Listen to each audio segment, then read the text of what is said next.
Chapter 4. Cracks. As the weight of the past few hours settled over them, the prisoners sagged against the walls in exhausted silence. Aleric stayed where he was, pressed against the far wall, his shackles biting into raw wrists. He listened. The scrape of chains, the slow, labored breathing of bodies too battered to move, the occasional low cough, quickly muffled. Above them, heavy footsteps echoed through stone, distant and irregular, like a pulse slowing to a crawl. Somewhere beyond the walls, iron doors groaned shut with the sound of grinding teeth. He could feel the shift in pressure, the wards pressing closer now, enforced not just by runes anymore, but by the weight of other mages' karma layered through the building. It was such a relief to feel the familiar weight of magic, instead of the yawning emptiness he had endured when being marched into the Citadel, that he almost let his guard down. He forced the feeling down. He couldn't afford to relax, not if he wanted to escape.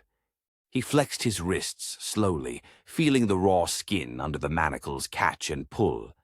The shackles weren't just physical restraints. The suppression runes embedded in them pulsed faintly. Across the chamber, the man from earlier who had tried to run for it stirred. His eyes darted toward the heavy door, then to the narrow slits of blue torchlight bleeding through the seams.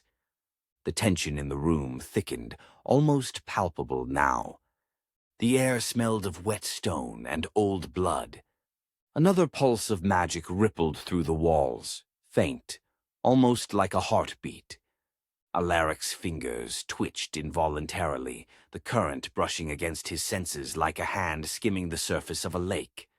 One of the others stirred as well, a young woman with hollow eyes, barely more than a teenager. She shrank back against the wall, the chains around her ankles scraping noisily against the stone. He remembered the conversation he'd overheard from the guards before they'd put him in the wagon, and wondered if this was the same girl. Suddenly, the runner from earlier jumped up and threw himself at the door. It didn't open. Instead, the runes, etched deep into the stone, flared a sickly blue, and a blast of force knocked the man back across the room, like a doll with its strings cut. No one moved to help him. The silence that followed was thick and brittle, as if the very air was holding its breath.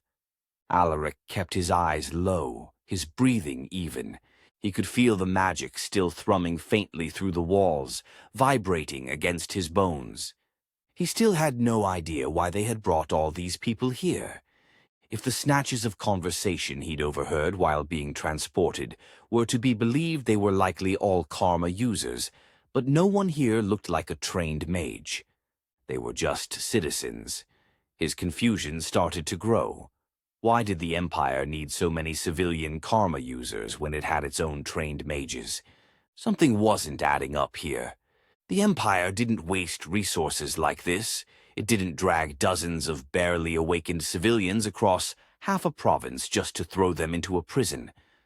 Unless they needed them for something their trained mages couldn't do. Aleric's fingers twitched against the rough stone floor, his instincts prickling at the thought.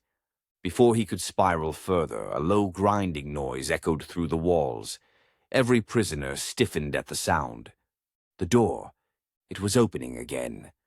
Torchlight bled through the seams first, thin and sickly, followed by the heavy scrape of iron bolts being drawn back. Aleric pushed himself upright slowly, staying low, his muscles oiled. The door creaked wide and 3 figures entered. 2 guards, and between them a robed official, his gray cloak marked with the Empire's crest, stitched in crimson thread. The guards moved with blunt efficiency, sweeping the room with quick, assessing lances. Their armor clicked with every step, the sound sharp in the heavy silence. The official was different. His movements were slower, more deliberate. His head tilted slightly as he scanned the prisoners, as if he could see something they couldn't. Aleric lowered his gaze instinctively, keeping his body slack and his breathing steady. The official stopped in the center of the room. He raised one hand and gestured, a simple flick of the wrist. One of the guards moved immediately, striding toward the closest prisoner, a middle-aged man slumped against the wall, chains dragging at his wrists. The guard hauled the man to his feet and shoved him towards the door. The prisoner stumbled, catching himself awkwardly. He tried to say something, but before he could get a word out, he began to cough violently. The official's karma prevented him from speaking. The prisoner sagged, breathless and helpless, and the guards dragged him out without another word. The official didn't call out again. He just stood there for a moment, scanning the room again, head tilted slightly to the side, as if listening for something only he could hear. Aleric kept his breathing shallow, his gaze averted. His instincts crawled beneath his skin. The official's presence was different from the guards. More intrusive, as if he wasn't just seeing the prisoners, but weighing them, measuring something deeper than appearances. Aleric risked a glance through his lashes. The gray cloak, the crimson-stitched crest. Not a field mage, not a soldier. This was a weaver. A shudder slid down his spine before he could stop it. The most insidious type of mage, weavers wove the strands of chance and karma, subtly shifting outcomes. You wouldn't even realize you were trapped until the noose was already tight around your neck. And right now one was standing in front of him, measuring, sifting through the threads of possibility, like a butcher sizing up meat. The weaver raised a hand, palm outward, and a faint pulse rolled through the chamber. When it touched Aleric, it felt like invisible hooks sinking into his skin, soft, almost gentle, but inescapable. The weaver's head tilted slightly.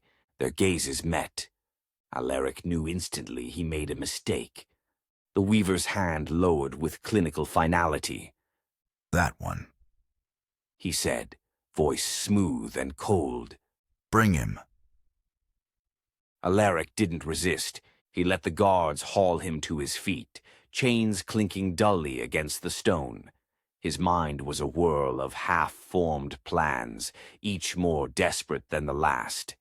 They dragged him across the chamber toward the open door, where the air itself seemed thick and sour under the torchlight. Behind him, the other prisoners watched in heavy silence, their eyes hollow. No one called out. No one dared. The weaver moved aside to let them pass, his expression unreadable, but Aleric could feel the man's attention like a knife at his back. Weighing, measuring, unspooling threads he couldn't see. They pushed him into the hallway beyond, the door slamming shut behind them with a grim finality. The corridor twisted, sloped downward, torches guttered in iron sconces, their flames burning strangely low. As they descended, Aleric felt the currents of karma shift again. Not the suffocating void from before. Something worse, something focused. They passed heavy iron doors set into the walls at intervals, each marked with a different sigil, binding circles, warded glyphs, symbols he didn't recognize. Sounds leaked from some of them. Low moans, muffled weeping, the scrape of shackles against stone. He gritted his teeth and kept moving. The hallway opened into a wide circular chamber, lit by a single massive brazier suspended from the ceiling. The light painted everything in shifting hues of gold and black, shadows pooling in the grooves of the rune-carved floor. A platform rose at the chamber's center, stone polished to a dull sheen, with a narrow iron ring bolted into its heart. Waiting, the guards shoved him forward. Aleric stumbled, catching himself on raw, shackled hands. His wrists burned from the harsh treatment. The weaver followed at a measured pace, his gray cloak whispering against the stone. A figure stepped out from the shadows near the platform, another official, this one wrapped in heavier robes stitched with gold thread. His face was hidden behind a blank iron mask, shaped like a featureless human face. Without speaking, the masked figure raised both hands and began to trace symbols into the air. Runes bloomed, hovering like molten gold, a binding ritual. Aleric's breath caught. This wasn't just processing. They were preparing something else. The guards forced him onto the platform, shoving his wrists into the iron ring at its center. Cold metal clamped shut, anchoring him in place. More shackles tightened around his ankles, holding him rigid. The masked figure completed the last sigil with a sharp downward slash. The runes flared once, then sank into the platform, leaving the surface clean but somehow heavier. Aleric could feel it binding him to the stone.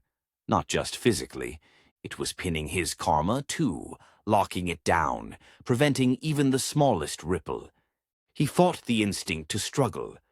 The weaver approached, hands clasped behind his back, and studied him for a long moment. When he finally spoke, his voice was almost conversational. You're wondering why you're here. Aleric didn't answer. His heart hammered against his ribs. The weaver smiled faintly, a humorless curve of the lips. You should feel honored. The Empire doesn't waste resources on trivialities. He circled the platform slowly, boots whispering over the rune-etched floor. Most conduits burn themselves out before they ever realize what they are. A few survive.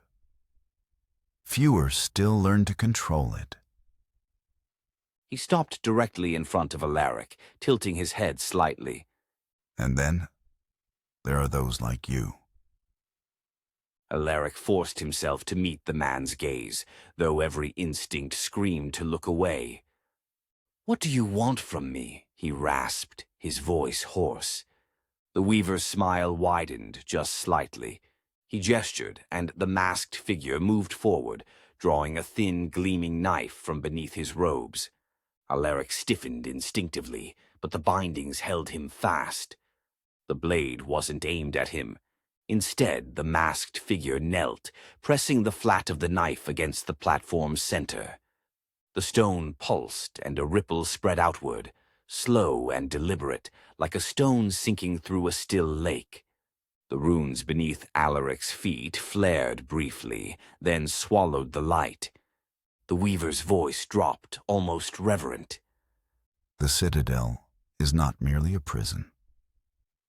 He said, soft enough that Aleric had to strain to hear him. It is a loom. And you... He tapped 2 fingers lightly against Aleric's forehead, just above the brow. are a thread. Aleric clenched his jaw. He didn't understand. Not fully, but he could feel it now, the faint tremor running through the platform, the way the magic around him thrummed, not wild but structured, drawing him downward. Not just his body, his karma. It was being fed into something deep below, something vast, something hungry. He ground his teeth against the rising panic. The weaver stepped back, folding his hands neatly behind him once more. You'll survive the process, he said mildly. Most do, for a while. The masked figure rose, sliding the knife back into the folds of his robe. At the edges of the chamber, the guards retreated into stillness, their faces unreadable beneath their helms. The weaver turned toward a recessed alcove in the far wall.